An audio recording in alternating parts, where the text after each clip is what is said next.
Hi Pisces, and welcome to your reading for May 2019. My name is Melanie. This is a general reading for Pisces Sun, Moon and Rising sign people. So given it's general, of course it may or may not resonate, and I encourage you to take what you like and leave the rest, and that's totally fine.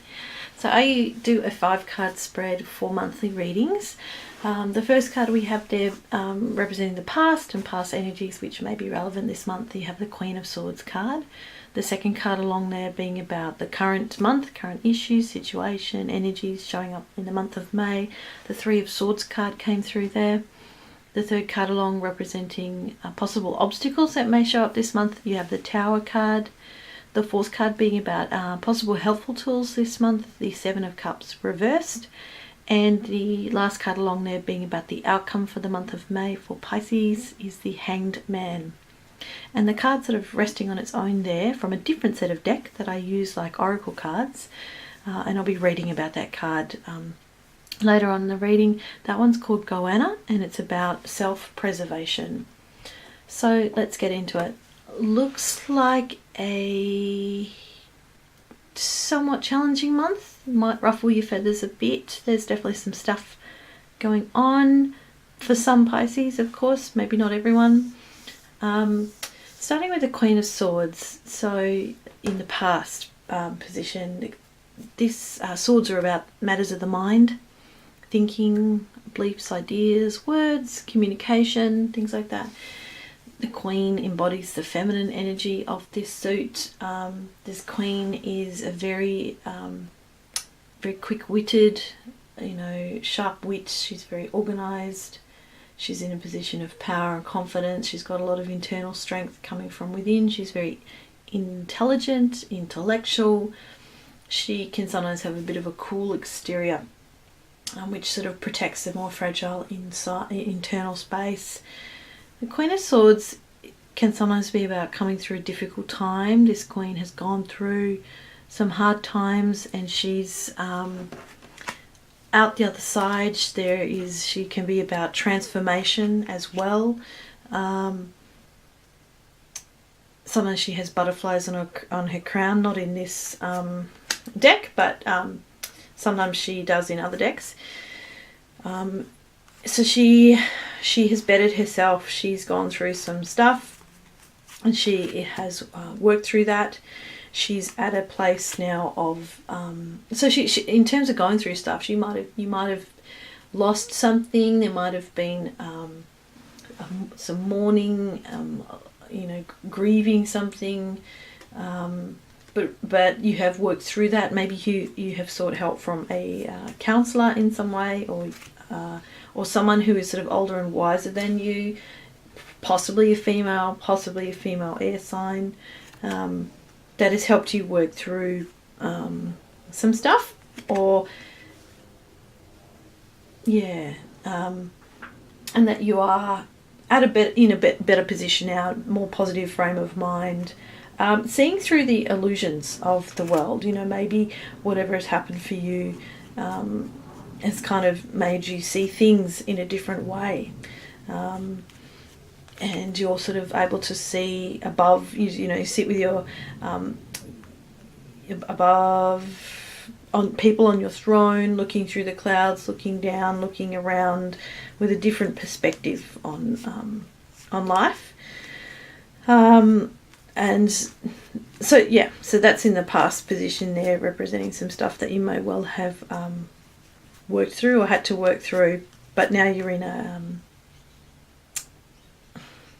the energy representing now, of course, is the Three of Swords card for the month of May. The Three of Swords is typically a challenging card. It can represent grief and loss, heartbreak, painful separation, rejection, painful times, but pain that is temporary. And having to release something, having to let go of something. There may be some disappointments this month. You may feel sick this month or get sick this month. And it's certainly a challenge to maintain faith when you're going through a really difficult time. I suspect there is some change going on in your life this month. There's always change going on. But we see this showing up here with the Three of Swords, and then you have the Tower card next to that in the obstacle position. The thing with the Three of Swords card, when your heart is broken and you've been stabbed in the heart, we can't walk around with swords in our heart. We need to pull out those swords, work through that pain, stem the flow of blood, the flow of feelings that are pouring out. We need to accept that grief, to work through that grief or those problems, and heal and recover and give ourselves time to do that, to be gentle with ourselves. Change, letting go of things which no longer serve you. It's an important part of life. And when we do that, it's just part of life's cycle, not just part. It is part of life's cycle, and something new inevitably comes in after we've had to let go of something, and there's been some sort of process of emotional release. With the Tower card in the position of what may be an obstacle this month, I think it's strongly saying do not resist the change that is coming. Easy for me to say, I'm not in that position. And the Tower card typically represents significant upheaval, coming back down to earth, your world sort of being shattered, events happening beyond our control, perhaps sometimes a sense of disaster, chaos, but disruption, a change that forces you to completely kind of rejig things, essentially for your own good, because there has been some resistance of change. We see in that card there's people kind of falling from the tower is on fire, there is lightning coming from above. So this is sort of like divine intervention here, forcing change upon you, because perhaps in some way you've been resisting change or refusing to let go of something or someone in your life, and there is a degree of sort of destruction in a tower moment happening, perhaps. When the dust settles, though, this can easily be seen as a blessing in disguise. Again, once you work through that pain, it changes us. It changes the way we see the world, and we have choices in the way that we view the world, particularly when our world has been shattered, when things have happened well and truly beyond our control. And sometimes we walk around feeling punished and feeling very hurt about things. We have choices, though, in the way that we process and interpret things that are happening to us. So the more you're able to let go, allow that change to happen, the easier and quicker it will be to move through that. Probably. You'll be able to see what's really important for you in your life. Who's really important? What's really important? Where do you sit in your own life? What may be useful this month, speaking of sort of forced change and having to see things from a new perspective, in the position of what may be helpful this month, we have the Seven of Cups card. Cups represents feelings, emotions, relationships, connections, friendships. The Seven of Cups can be about wishful thinking,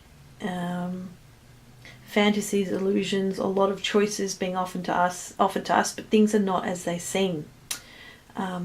Pipe dreams kind of thing, needing to decide on something, or choices coming up that you don't really expect. This is a card that's reversed, though, and reversed it can mean more illusion, temptations, feeling a bit trapped, feeling like there aren't any options for you, feeling like you need a new path or some new choices on offer, but you can't quite see them, and you're needing to find creative solutions to things. You need to clear away the clouds, literally, and see things in a new light, and see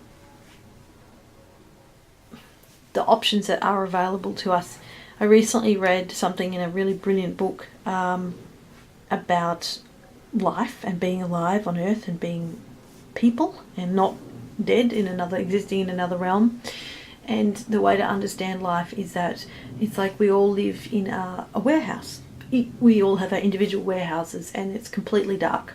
And we only see what we shine a light on. We hold a torch, we shine it over there, we go, oh look, look, that's that, and that might be your family. Oh, shine it over there, that's my work. Shine it over there, that's my hobbies or whatever. Shine it over there, that's a mirror. Oh, okay, that's me. We're unaware most of the time that there are almost endless possibilities. If we were to find the light to that warehouse, the light in our lives, we would see, boom, there is infinite options and possibilities. Some are achievable, some are not, believe me, I know. The thing is, it's a choice where we shine the light on things in our life and the way we choose to think about things in our life. What responsibility we take for ourselves in our lives. So this card is encouraging you to be creative in finding new choices and options for yourself. There are choices and options that are existing, but you cannot see them right now.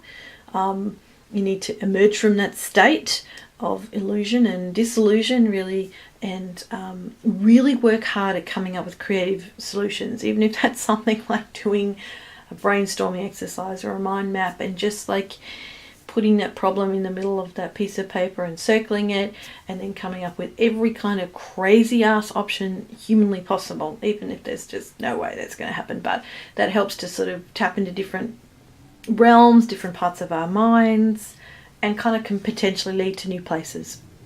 On that note, the outcome card for this month is the Hanged Man card. He has a few, you can view him in a few different ways. I'm saying he because it looks like a guy who's hanging upside down there. We see him upside down with looking at the world from a completely different viewpoint.